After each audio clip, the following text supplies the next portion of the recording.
struggle is so essential, like productive struggle. I think that's my biggest concern about Gen AI in general. If we eliminate productive struggle, a lot of people don't realize we eliminate learning. So if we don't, like it takes effort to encode something in your memory in a way that is usable and relational to other knowledge. And that's what learning is about creating new connections between things. Bonjour, welcome to White Walls. My name is Mathieu Penaud. I am a product manager and learning experience designer, passionate about the role of design and technology in education and learning. In this podcast, I interview inspiring educators, researchers, designers, and innovators to discuss their journey and insights as they imagine and build the future of learning. If you enjoy the show, please share your favorite episode with fellow parents and educators, and make sure you don't miss our next guest by following White Walls on your favorite podcast platform, or even better, by subscribing to White Walls' free newsletter on Substack. Thank you for being part of the conversation, and now, your episode. Today on White Walls, I'm very excited to welcome Dr. Tessa Forshaw, a cognitive scientist, educator, and innovation leader researching and shaping how we learn and work in an age of rapid change. Tessa is the co-founder and research lead at Harvard's Next Level Lab, where she explores learning transfer, creative cognition, and how humans and AI can work together. She also teaches design thinking and creativity at Harvard and previously served on the faculty at Stanford's d.school. Before academia, she worked at IDEO CoLab and Accenture, bringing together strategy, design, and human-centered innovation. In her recent book, Innovation-ish, Tessa distills her experience and insights into a practical guide for tackling challenges and sparking creative solutions across both personal and professional contexts.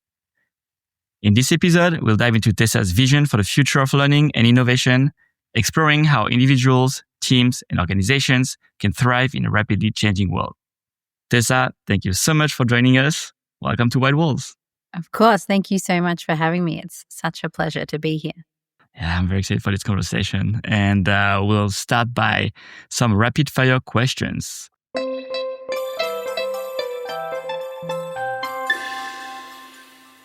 So the goal is to answer the first thing that comes to your mind. And if you want to elaborate on it, feel free to do so. Okay. So the first question is, where did you grow up? Australia, Melbourne. And where do you live now? In Cambridge, Massachusetts. So when did you come to the US? A little over 10 years ago, I first moved to the San Francisco Bay Area, to Stanford, and then about 6 years ago to Harvard. So Cambridge, yeah. Wonderful. So going back to your childhood, who was your favorite teacher? Her name was Mr. Scipio, and she was coincidentally my, in Australia, in schools, we still have religious instruction because just the way that it was when I was young.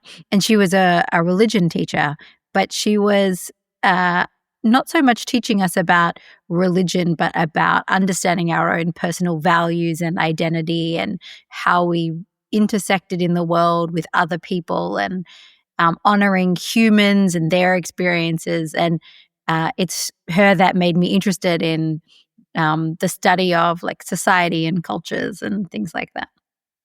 Wow, fantastic.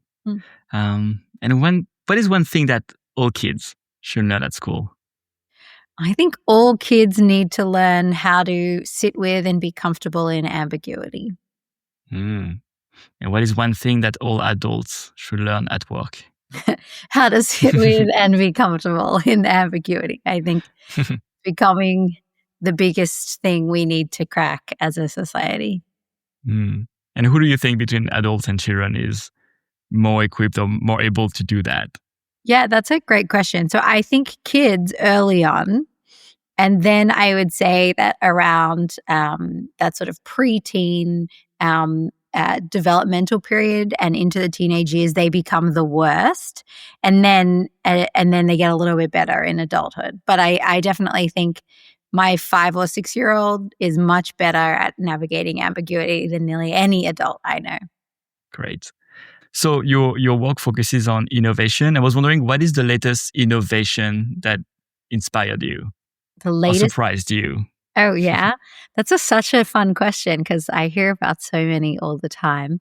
Um, I'm deciding between two. I apologize. I You think can share both. okay. One that surprise. So one is a bit cheeky, so I'll tell you that one. As in, it's from my daughter. So she was really, really worried about monsters under her bed, specifically cat monsters under her bed. And so she decided to get this like little robot thing that she sort of has and then put her pink lamp on top of it and stick them together so that she could put the light, move it around on the floor in the dark to sort of shine the light in different places to check that there were no cat monsters. I love that. And so I love that innovation because it's, new to her. It's solving a real felt, very specific pain point that she has. And what I love about it is it took a lot of trial and error and iteration and testing and trying again and testing and trying again to get somewhere that it sort of worked for her. And so, yeah, that's one that I love. But in terms of a company or an organization, recently I was doing some work with a venture philanthropy organization, and they were looking to change the way that they source all of the partner organizations that they fund. Because right now, a lot of the partner organizations are funded by like word of mouth or desk research, which means two things. One, their SEO is good enough that they appear in the desk research, right? Which is in itself like quite a barrier. And number two, if you know about them or know someone who knows you're sort of inherently missing organizations that are outside of your network.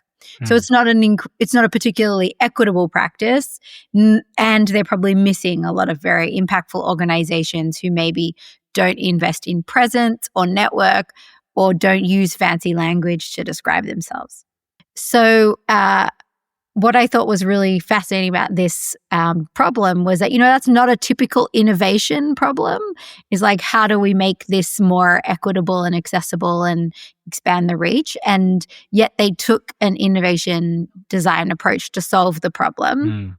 And what they ultimately ended up doing was using publicly available data about every nonprofit, so the 990 forms filed to the IRS, and then taking a natural language processing approach to the open text fields and identifying a bag of words that essentially would classify the different nonprofits into either like relevant for them to look at or, animal services not relevant for them to look at or something. And then they intentionally sort of went out into the community and spoke to people and then asked them for 10 people to speak to and 10 people to speak to hear how some of these organizations all describe themselves. And then they would iterate on the bag of words to make sure it was capturing what they have. And then they sort of automated the process and put it in a dashboard. And so that's not an innovation that is going to, end up in your or my pocket. But it is an innovation that is firstly, they're the only venture philanthropy doing that. And secondly, it's going to fundamentally change how they approach funding in a way that is more equitable. So I think that's a pretty awesome innovation. Love it. That's super interesting to hear because, many times when you think innovation, we think like robots and fancy products. But not necessarily like innovation in processes in that sense. So very interesting that you shared this one.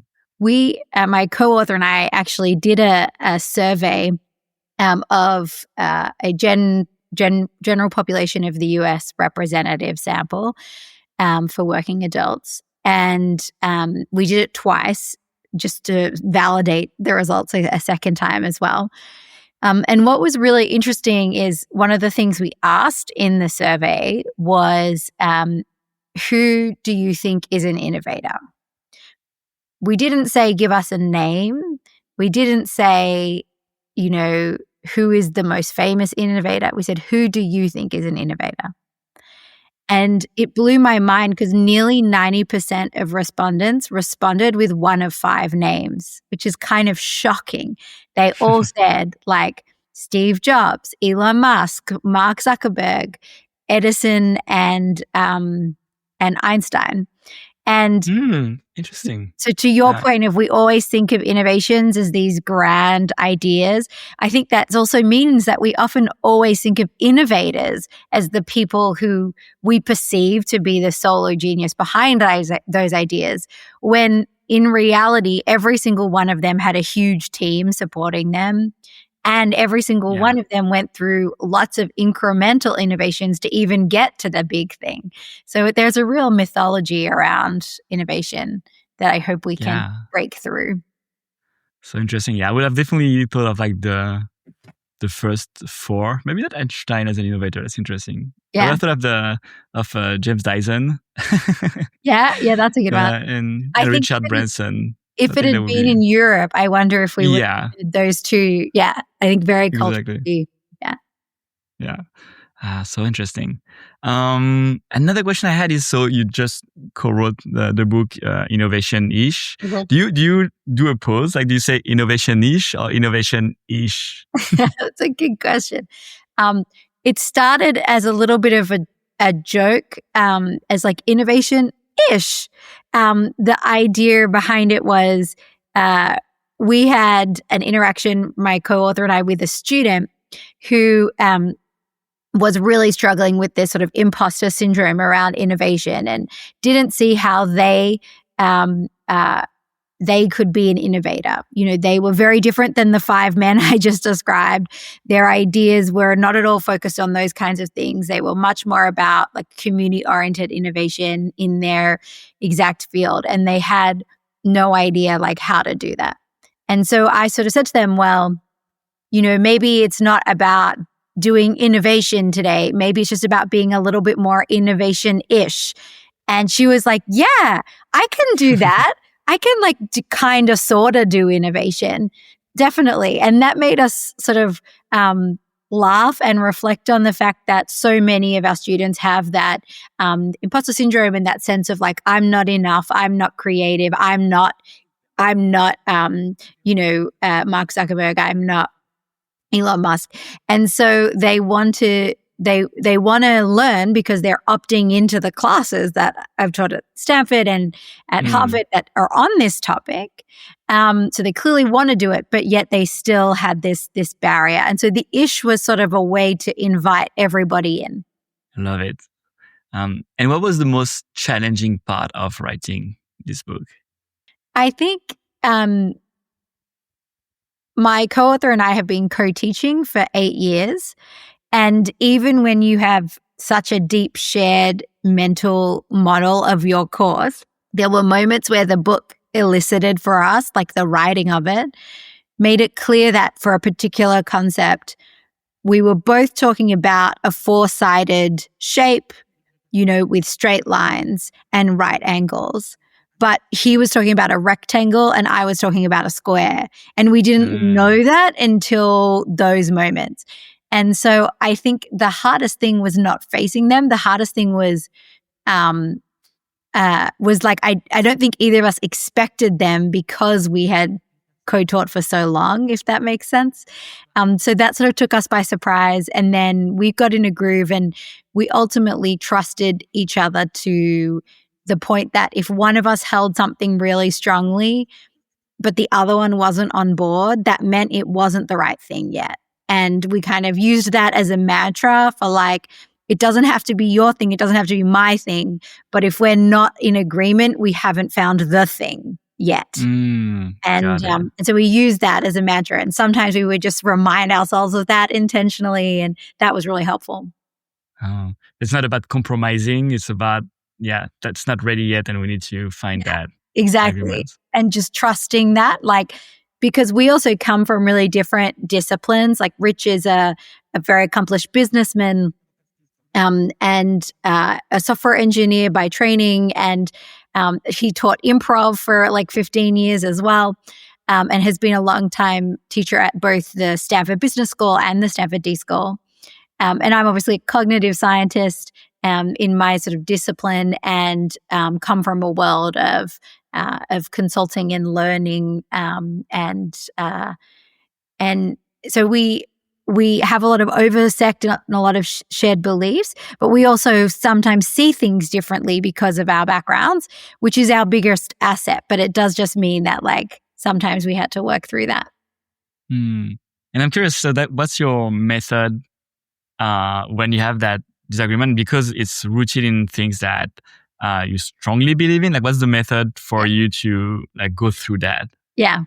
So I think one of the first things that's really helpful is that we both have quite an understanding of cognitive biases, because we talk a lot about them a lot in innovation. So we often will talk about like, let's just for a second unpack where this thinking is coming from. And so we'll help each other process where the thinking is coming from, so that we can help reveal if there is a bias that's maybe influencing our logic that is like the root of the thing. So that is a really helpful tool. But the other thing that we would do is like both go away and write it, like the same thing. We'd be like, okay, you write it, I'll write it. And then we sort of edit each other's, and then we sort of mesh them together. And then we, refine it and edit it. And it stops being distinguishable about if it was like his or mine, and it starts being ours. And that like intentional transition is a really helpful way of making it not you against each other, but the two of you and the paper, if that makes sense. So that's really helpful, is to sort of stop it being my idea and make it our idea. And then, Great, super helpful. And I can imagine how this can be applied in other areas of life. Yeah, I think so. Yeah. So I actually do that a lot with my kids. I don't want to intentionally get in a power struggle with them all the time. So sometimes it'll be like, oh, what's some things you want to do? And what are some things I want to do this weekend? How do we put them together? Look at the great idea we've come up with, So yeah, amazing. Great. I have two last questions for this. Okay. Not so rapid fire question, but that was great. Amazing, the conversation. So very happy about it. So the last two questions are, what is the latest thing you did for work? The latest thing I did for work, I'm working right now on this fun project at Harvard to think about how we can be a little bit more innovative in the ed school. And that's just been really, really, really fun. Yeah. And what is the latest thing you did to relax? The latest thing I did to relax. My husband was away for work, and so I binge watched in the evenings The Diplomat on Netflix, just for like so complete mental absence. That was great. I love that show. Awesome. We actually started watching the latest season like last week, I think. So Yeah, it's quite compelling. Yeah, it is good. Yeah. Awesome. Thank you so much, Tessa, for answering all those questions. We're going to get into the main part of the conversation.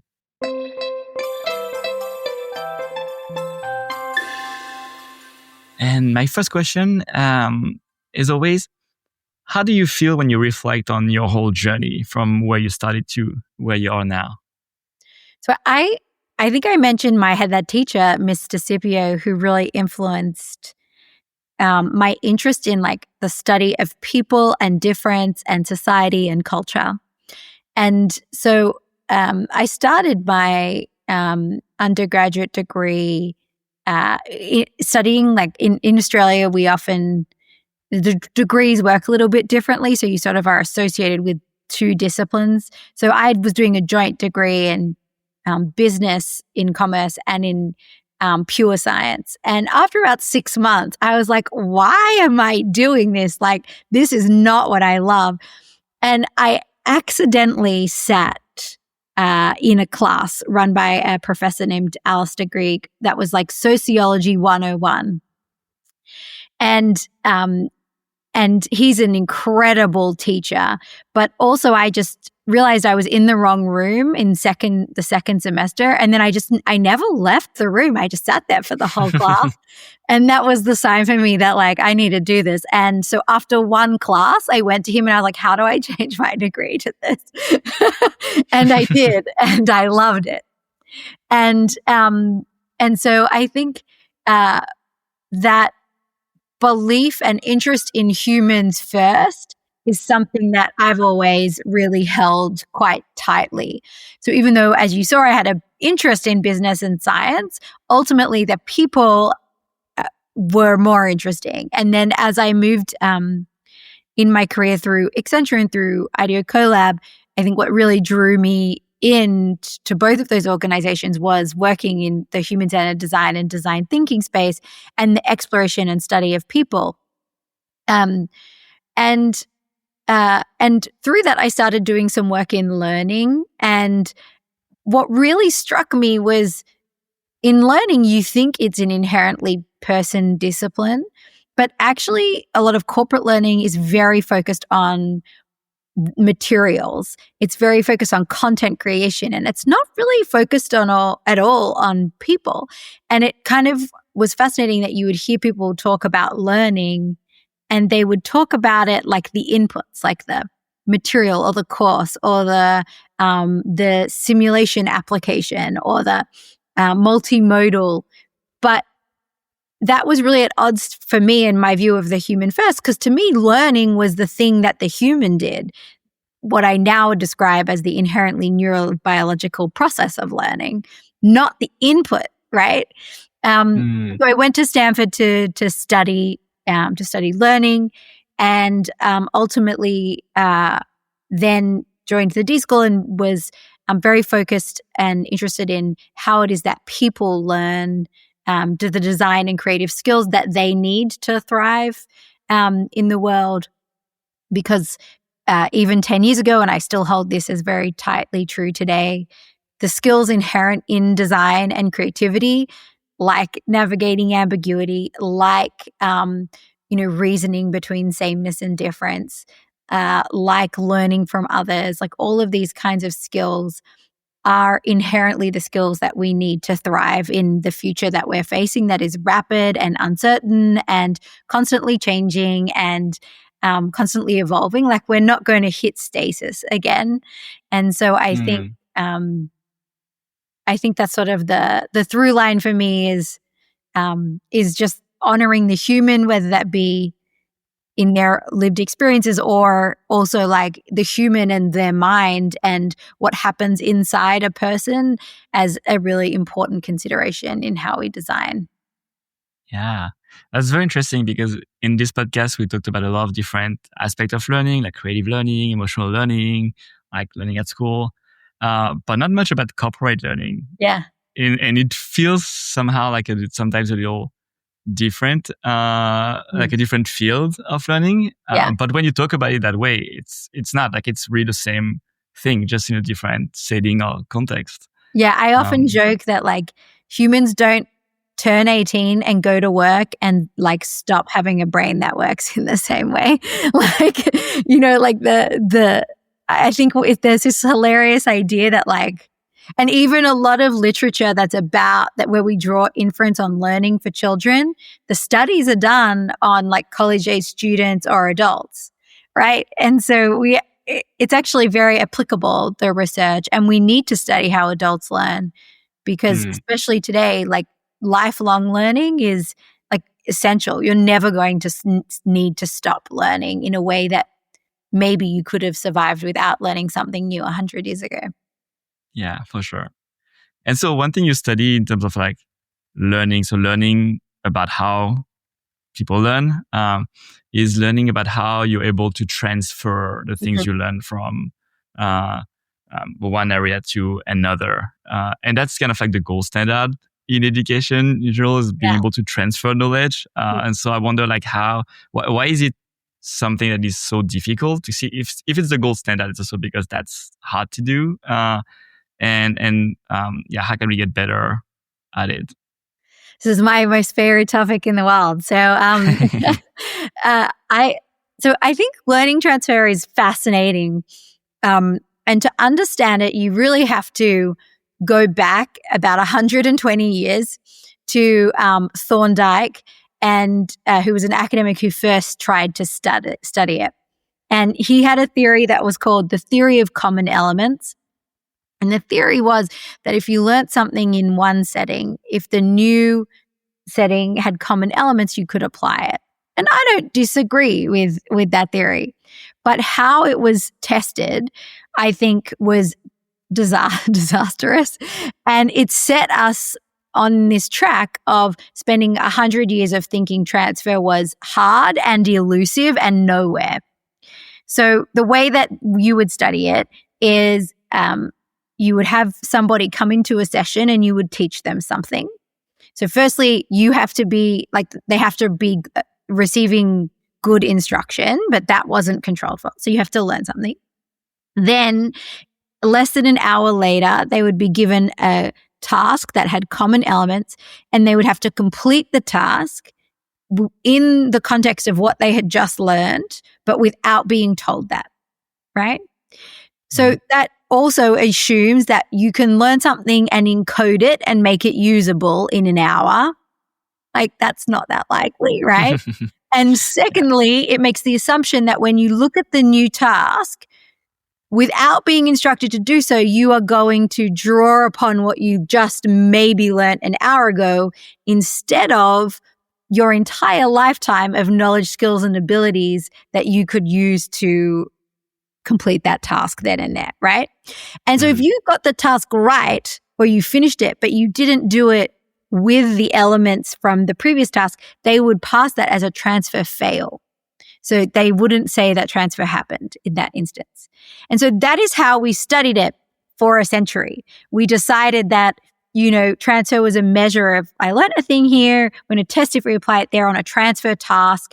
And if they fail, it's because there's no transfer.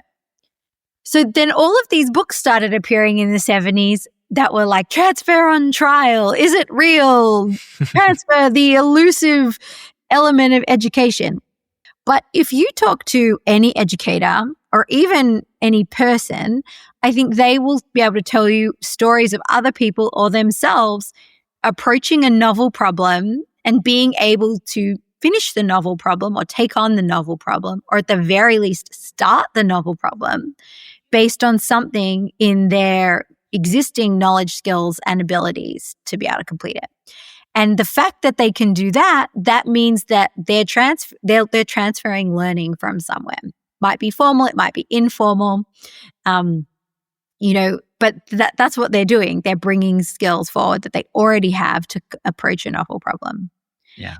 And so when you start studying transfer in that way, all of a sudden you start to see that when you give someone a novel problem and then they approach it, and then you talk to them about where that skills came from and when did they approach something similarly and what does that look like, you start to see that actually everybody is transferring knowledge to novel problems, and it's not this elusive thing. It's actually a incredibly common, ubiquitous thing. But it just doesn't always look how we want it to look. So then the question becomes, how do you make learning that happens more likely to be learning that gets pulled forward to a novel problem, I think is a question. And in Next Level Lab, we did quite a bit of research into this. And we did one particular study as well where we looked at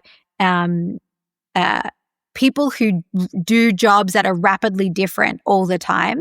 And those were consultants. So people in our study, for example, would be like one project, they would be doing like a quality assurance testing of a ERP system. The next project, they're doing a go-to-market strategy of a knee reconstruction device. Then the next project, they're doing a private equity due diligence assessment of an online retailer takeover.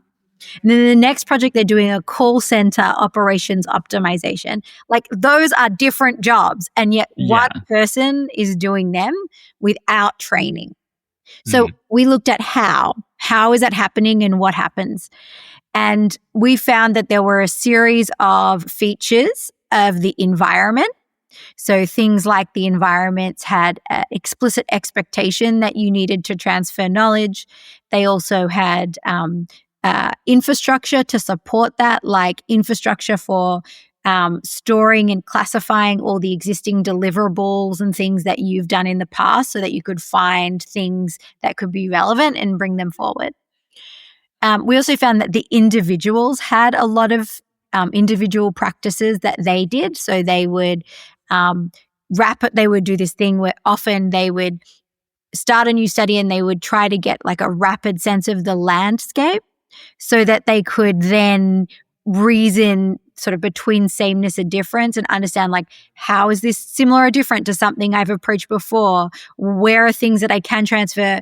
Equally, what's knowledge that I have that maybe I need to make sure I don't bring forward because it doesn't apply here, and why? So we would see them do that.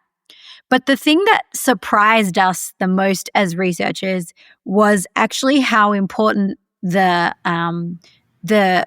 leader or the manager was in facilitating the learning transfer of a team member from one project to another. We found that there were 4 behaviors in particular that were predictive of success of learning transfer as measured by the managing director's like performance report of the team, and as measured by time to competency, how fast they were able to perform well in the new role. And those 4 behaviors were that the manager would engage in joint attention on a task, and that really looked like 2 people sitting next to each other or 2 people sharing a screen, and the manager really talking aloud in a dialogue with them about what was being done and how it was being approached and having a full conversation. We also found that they established open and constant lines of communication. So it wasn't just a like, reach out to me if you need anything. They were like very intentionally saying like, here, I've set up this Slack channel for these conversations.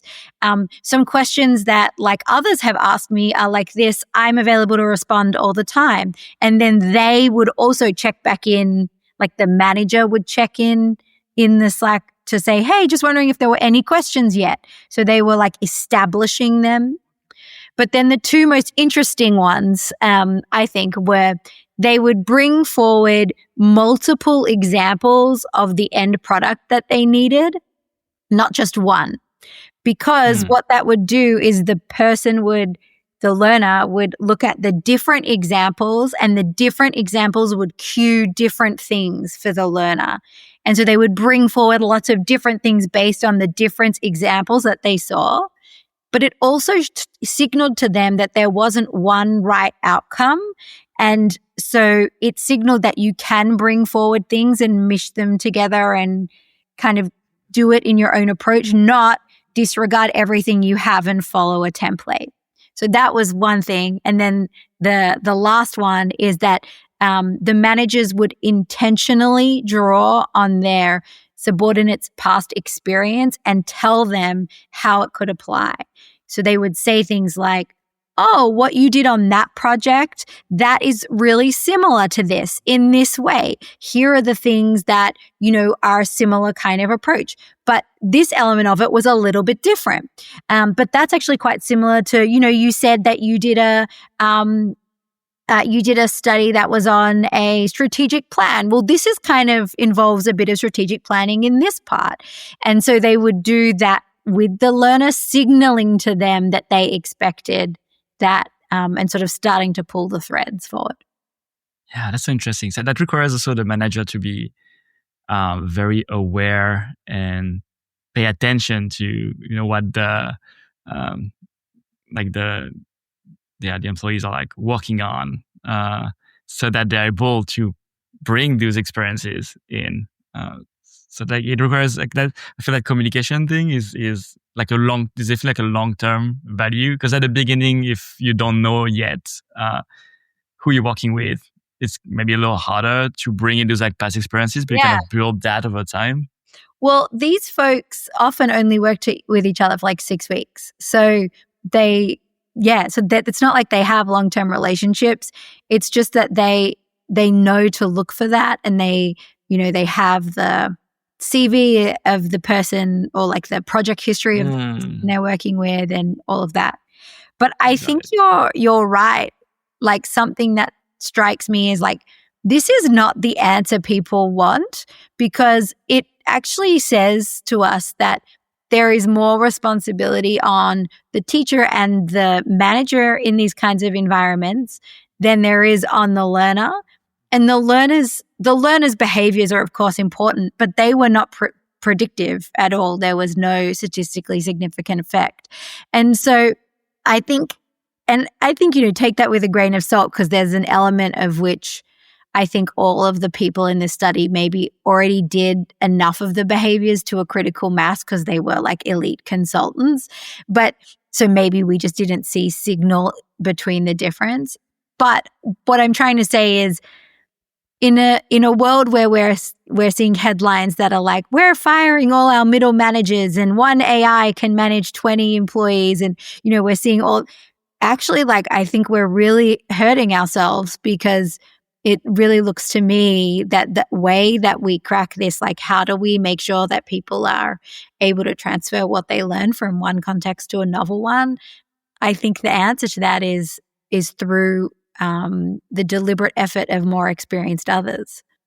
One thing I found super interesting too is the third point that you mentioned, with presenting multiple outcomes, potential outcomes, is so similar to the way we do workshops with kids when we do like hands-on creative activities. Like, I've facilitated a lot of them, and one of the key aspects was to present different potential outcome of the activity, typically for activities where we want like creative outcomes, like open-ended projects, and it was very impactful for kids, because if they see one, they will all try to mimic this one and go to that direction. It's natural. And then you show multiple, and what happens is that they don't even go to one of them; they actually do their own thing. Yes, exactly. Which is fascinating. And so it kind of like makes me think of the role of creativity in that learning transfer. Like, how do you approach that concept? So I have a hypothesis that I haven't tested, but that makes sense to me based on what we know about like the structure of cognition and cognitive neuroscience. And that is that the actual cognitive processes involved in learning transfer and in creativity are very similar. They both, I think, very much involve us engaging divergent thinking and the ability to think expansively, to intentionally go into our archival memories and pull forward disparate things and then bring them into our working memory and start to connect them. And, both of the creativity and learning transfer require that. They also both require convergent thinking in the way that they require us to then deliberetely sort of analyze how and what we're going to apply and to narrow down and focus. They also all require executive function, because it's one thing to like come up with all the ideas and to even think about which one you want to go with, but it's another to like execute it and to sit there and to do the thing and to then make a mistake and overcome it and, execute on it. And same with transfer. It's one thing to map it, to say, oh, if I bring this forward from there and, I think I would use this way of approaching it from here and I'll bring them together. But then you have to actually apply it, like the actual doing. And that requires a lot of executive function. So I think both of these concepts interact with those three cognitive processes in very similar ways. And so I have data that I have not yet analyzed where we actually looked at folks who were good at, or folks who were doing learning transfer in this study, where we were interviewing them about their transfer and where it came from and sort of unpacking it with them. And then at the end, I had them do a divergent thinking exercise, which I just have not yet analyzed. And I'm fascinated to see if there is an association between people who are good at learning transfer and can articulate it, feel confident with it, feel comfortable with it, and can really explain how things apply and reason and map. And if they're good at divergent thinking versus like some folks will be like, oh, I was asked to do this thing I'd never done before and no one gave me any support and it was terrible and I don't know how I'm expected to do it. And like, are they typically a little bit less successful at divergent thinking is something I will be interested in uncovering. Yeah, that's super interesting. I want to know what the results of this study is. Or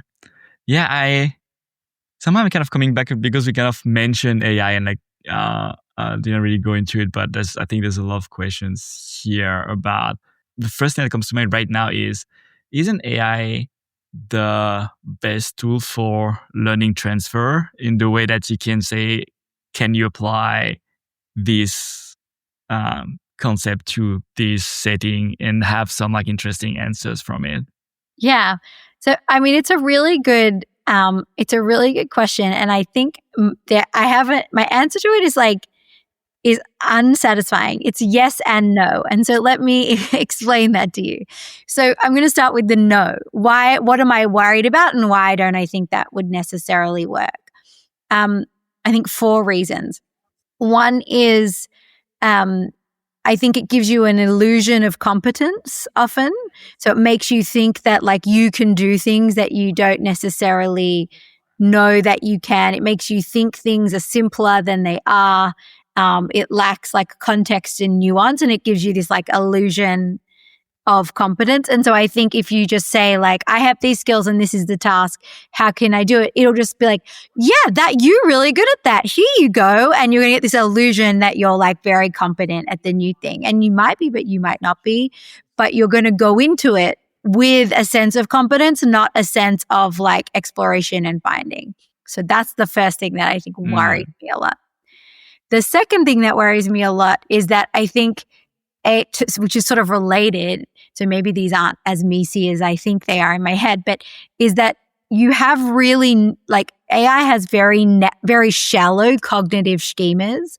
So the way that it's sort of making sense of what something is, and then mapping it to another thing is often quite shallow, like they're not deeply routed. Like if you ask for analogies, for example, the types of analogies you'll often, they're surface level feature mapping, not like deep feature mapping.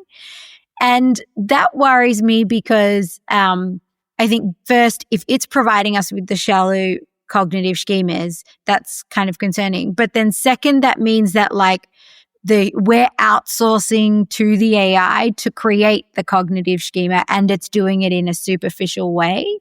And so we're not doing the work of creating our own cognitive schema of a situation and then the new situation and sort of going deeply thinking about the similarities and the differences and engaging in that mapping and that reasoning in a way that's like intentional and deep. So I think I'm really worried about that sort of, I'm really competent, I can do anything. And then this like, you've not built enough of a schema to actually help you draw forward the right knowledge that you need.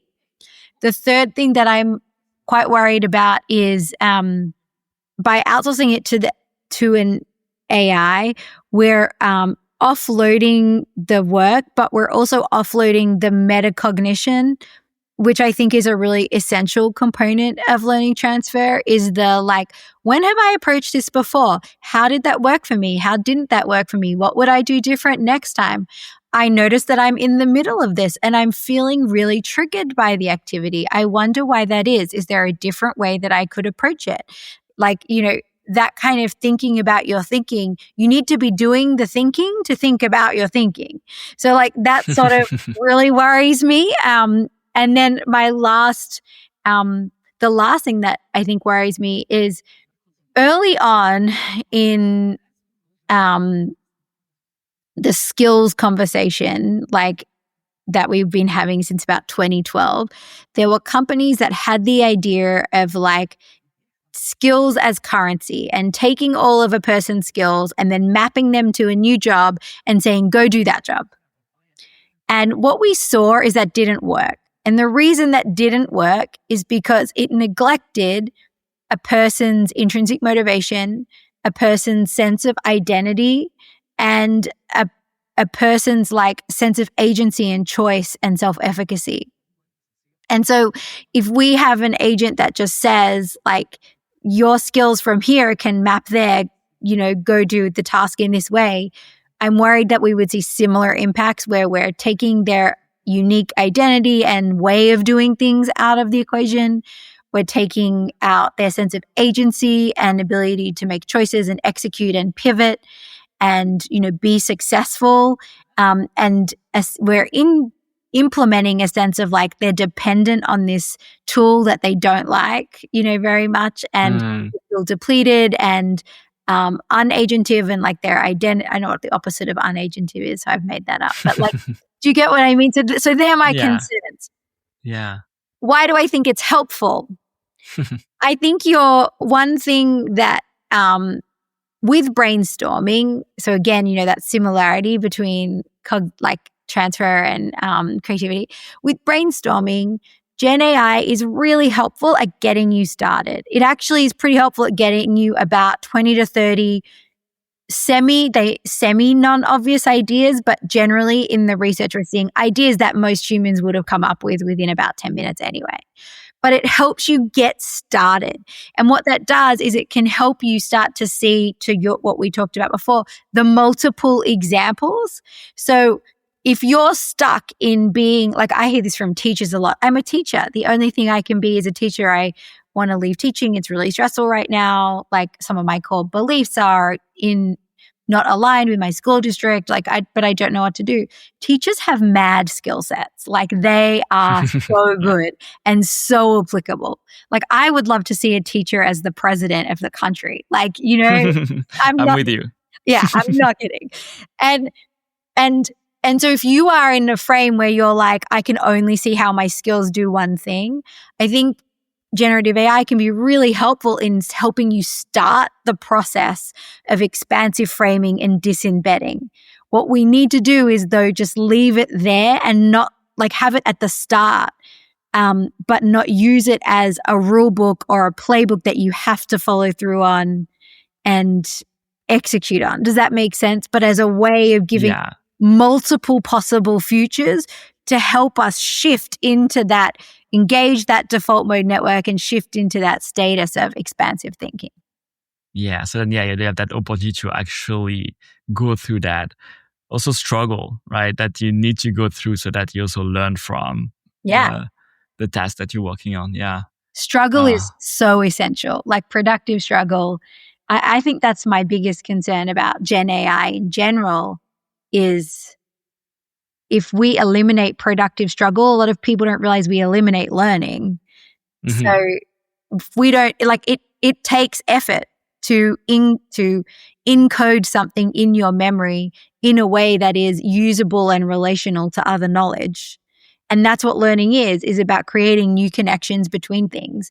If you think about, drawing, like lino cutting is a great example.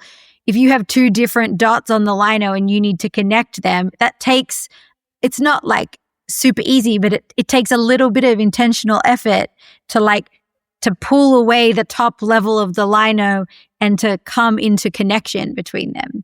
That's kind of similar, right? Of our mind. And I think if we eliminate the productive struggle, we're not doing the connecting. So then we're not learning.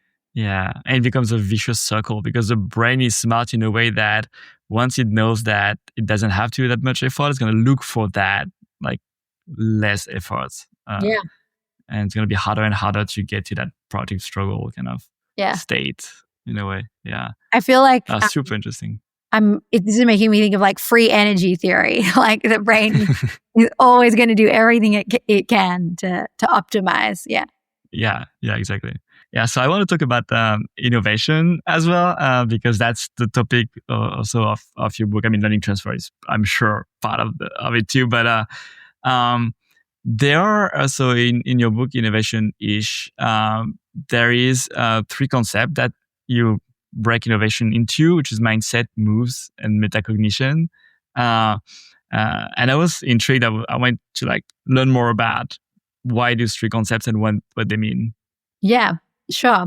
So it sort of started by my co-author and I decided to look at 80 of, or everyone we could find, which I think was 83, different innovation, creative problem solving, design thinking, human-centered design, agile, et cetera, frameworks from universities, from companies, from nonprofit organizations, all over the world. And we decided to analyze them to see what they all had in common. Because I think something that is fascinating is they all try to teach themselves as we're the right thing. Here's our proprietary approach. You need to spend $15,000 to get a certification in it, and you can't do it unless you have it. And that just felt kind of wild to us. So we decided to look at these 83 not as any of them being the right one, but all of them as a representation of a process that worked for someone somewhere one time enough that they decided to write it down. And as we looked at them, we really started to realize when you get beyond the image and you actually read them, most of them, what they're trying to do is to get you to elicit a particular mindset at different times. And so that was, and I'll talk more about what mindsets are, but so that was sort of where mindsets came from. But then we noticed that they were also full of these what sometimes is called methods, these activities. It might be empathy map or rapid prototyping round robin with a sexy name. And we call these moves. They're short, definable, communicable things that you can repeat. And they're really effective because, you start and you do it, and at the end you get a dopamine hit because you did the thing, and it kind of breaks innovation down into parts. So that's moves. And then metacognition is an element that we added because when you don't have a process map anymore, when no one is telling you have to do step A, B, C, D, E, F, G, which we don't, the way then that you navigate is instead of following a map, you need to follow a compass, and you do that by being metacognitive about your creative work. What's the single most important question that I need to answer right now? How can I go about answering that? When I needed to answer this question beforehand, what were the ways that I answered it? What would work here? Why and why not? What do I expect to happen? All right, I'm applied this. Are there any cognitive biases that are coming up in how I'm analyzing this data? Am I elevating someone's voice over someone else's voice because maybe I look like them, or I agreed with what they said, or I heard them first? Do I need to check that? What should I do next? So that kind of process of metacognition. So that was sort of how we came to them. So mindsets are the cognitive frameworks by which we see the world. Mindsets have been studied for a really long time. You've probably heard of growth mindset. I think most educators have. I will say it's an amazing mindset, but it's certainly not the only mindset out there. You can have a mindset about just about anything. So for example, I was traveling last year while we were writing this chapter, and I got stuck in that Microsoft blackout where all the screens around the world, the booking screens all went down and everything, and no planes could take off. And I was so frustrated. I can't even tell you. I was stuck in the UK and I was very frustrated. And I had a 1.5-year-old and my body ached to get home to her. And I was just oh my gosh. And my husband goes to me, this is quite brave. He's like, Tessa, don't you study mindsets? Maybe just change your mindset about the situation. And I was that is brave. Right? And I was damn it, you are right. So I did. I intentionally said to myself, all right, Tessa, you are going to have a flexible mindset about this. Flexible mindset isn't a name of a mindset. I just made it up, right? Like you're going to have a flexible mindset. And so that means that whatever comes, you're just going to approach it really flexibly. And so I did. And I decided to rebook my flight. It was hard, like I would have to be on standby for the next day or so. So I instead decided I was going to book it for in 2 days. I booked a hotel and I caught up with some friends in London and went to the design museum, which is amazing. And I'd never been and always wanted to go. And I had this whole experience that, you know, I never would have had. And I learned a lot and I saw things and had a great time and the flexible mindset changed my actions, my behaviors, my choices, my responses, right? And it was a much better than my, you know, stressed out of the world mindset, which was like texting my husband every 2 minutes, feeling anxiety rising in my body, sitting in a crowded airport, waiting, getting angsty and angry at people for no good reason, you know? So mindsets are these frameworks that literally kind of like that old saying of like rose-colored glasses, like they change what you notice, they change how you interact with situations, the decisions you make, your perception and attention. And at Stanford, there's been great research on these into the management of chronic disease as well as weight loss. And they've found that mindsets sometimes can be as effective of an intervention as medicine in chronic disease management and in weight loss. Like, that's crazy. That's literally a thing you already have in your own head. You can do that this second. Like, you know, so I think that's kind of cool. And then so moves, as I said, are what we would call cognitive strategies. So the strategy that you're going to use to achieve an outcome. Cognitive strategies typically are something that you kind of hold in your working memory. They're not so big that like you don't have enough cognitive load. So they need to be small and bite-sized and you understand what you need to do. And as I said, like this idea of every time you do them, you complete a strategy, you tend to get a dopamine hit, which means you're more likely to do another one and another one. And innovation stops being this like big amorphous, like crazy thing I don't know how to start. And it starts becoming these like series of little cognitive strategies. And then metacognition, which we talked about. So thinking about your thinking, your feelings, your actions, but also thinking about your environment, your context, your relationships, your knowledge, and how you can manipulate all of those in an agentic way to achieve your goals in your creative problem solving. Yeah, thank you. And yeah, kind of like thinking about the d.school and how I was learning design thinking about that. It was really fantastic and like a very playful way of learning that felt very different from how you learn like in traditional education. I'm wondering like what is your approach to teaching and how do you teach innovation? Yeah, it definitely feels different. We hear that a lot. So Rich and I use a pedagogical practice that we call, or is called, not by us, it is called Explore Before Explain.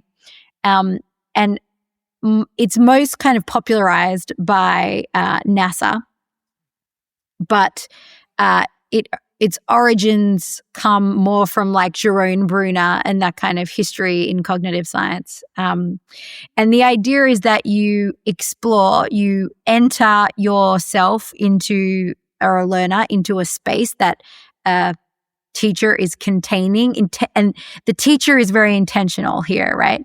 It's like that you're intentionally curated a space and a context and you're holding it, and the learner enters and they interact with the activity or the space and they bring forward what they already know to make sense of it. So they're engaging in this process of like sense making of what's going on.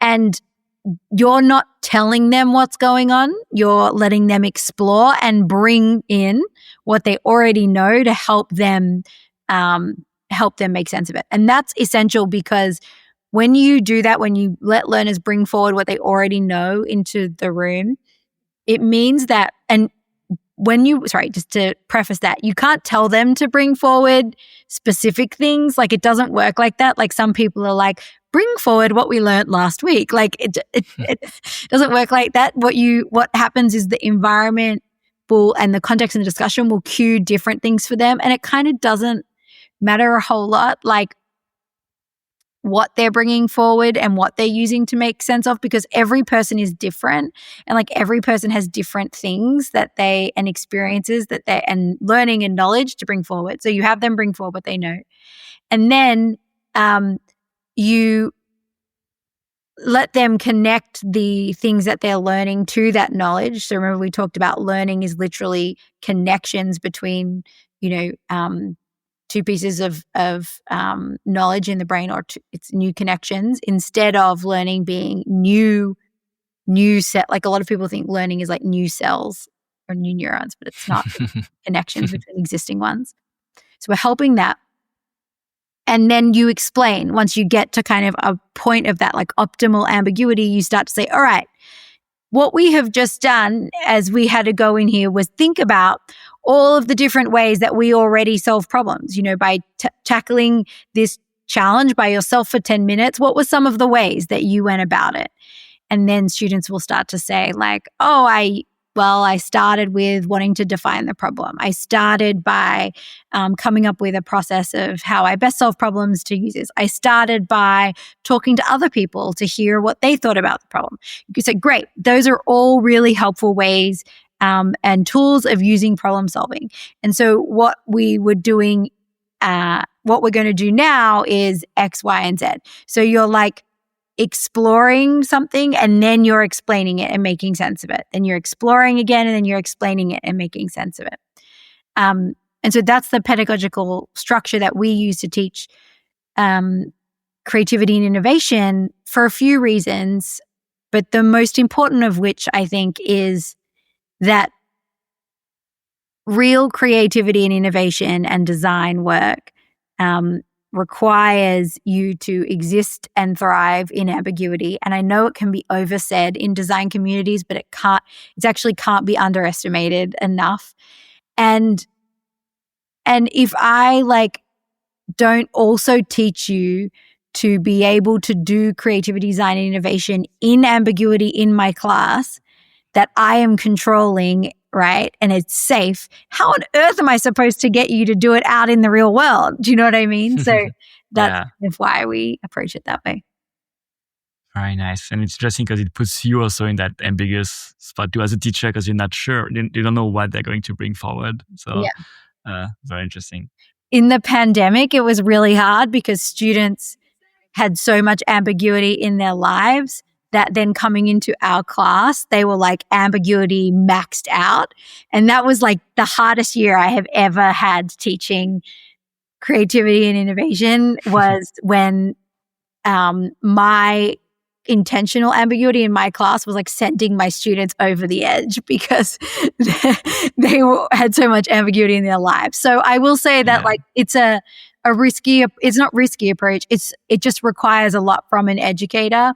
And so that's sometimes why we don't see it as much. Yeah, thank you for mentioning that. Sending me back to, because I was at Stanford during the pandemic, so sends me back to this time. And definitely it was a tough time for students and for teachers and professors for sure. Well, thank you so much, Tessa. I could talk about this for like another 2 hours easily. But I have one last question.